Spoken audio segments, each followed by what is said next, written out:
Tu as donc choisi le livre 4 et il s'agit de L'Architective par Mel Doris, donc le tome 1, Les Reliques perdues, aux éditions Castelmore. Je vous avais parlé de ce bouquin au fur et à mesure de ma lecture sur Snapchat et je vous avais dit que c'était du très très bon.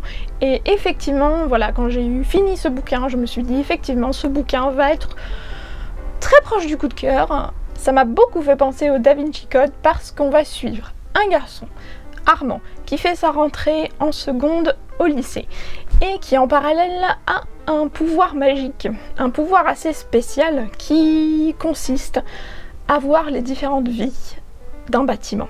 Donc c'est-à-dire que quand il rentre dans une maison, il est capable de plonger dans l'âme et dans la mémoire de ce lieu pour se rappeler tout ce que ce bâtiment a vécu durant toutes les années et les siècles auparavant. Voilà, c'est si les murs pouvaient parler, c'est exactement ce que raconte ce livre. Et c'est vrai que c'est quelque chose que j'avais parfois en tête quand je visitais des musées, quand je visitais des châteaux, quand je visitais des ruines, etc. Pendant mes études, je me disais, mais si seulement les lieux, voilà, pouvaient nous raconter tout ce qu'ils avaient vu, si ces pierres pouvaient nous dire en fait tous les grands personnages qu'elles ont vu passer, etc. C'est exactement ce dont il est question ici. Donc Armand qui va en fait mener une enquête puisque sa mère a ouvert en parallèle un cabinet de détectives privés spécialisé dans ce genre d'enquête et lui refile des affaires. Il va se retrouver sur une affaire qui va le mettre sur le chemin d'une organisation secrète un peu bizarre liée au Vatican. Et donc c'est pour ça que le lien avec le Da Vinci Code arrive très vite, puisque cette organisation cherche une relique bien particulière. Et finalement, Armand est un peu la seule personne qui peut les mener jusqu'à cette relique, puisque cette relique apparemment a été déplacée au fil des siècles et que personne ne sait où. Et la seule personne qui pourrait dire où a été déplacée cette relique, c'est Armand, puisqu'il voit les souvenirs du bâtiment en question.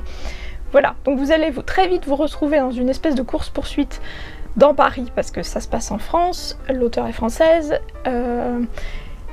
et je tenais juste à dire plusieurs choses sur ce livre. 1. C'est superbement bien écrit. La plume de l'auteur, de Mel Doris, j'ai trouvé qu'elle était très belle, très agréable, très fluide. Il y a de l'action, vous vous embêtez pas, c'est constamment, voilà, il y a des rebondissements à toutes les pages. En même temps, il y a une espèce de touche sarcastique avec de l'humour qui est bien particulier et que j'ai beaucoup apprécié parce que j'adore ce genre d'humour.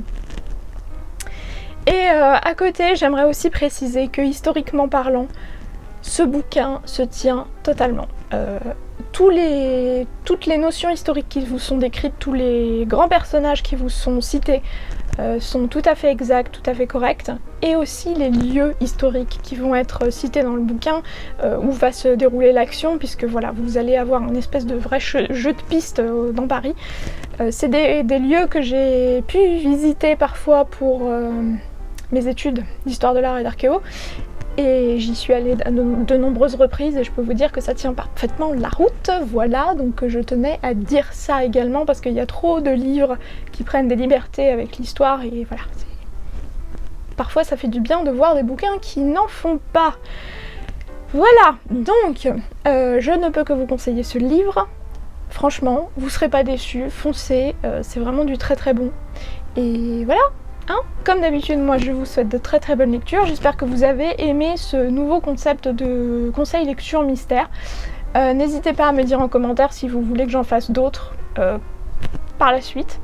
Et moi comme d'habitude, je vous remets le lien de toute façon de la première vidéo introduction pour que vous puissiez aller voir les autres livres si ça vous intéresse. Et je vous donne rendez-vous pour mercredi prochain, ma prochaine vidéo. Je vous souhaite de très très bonnes lectures et d'ici là, passez un très bon été. Salut!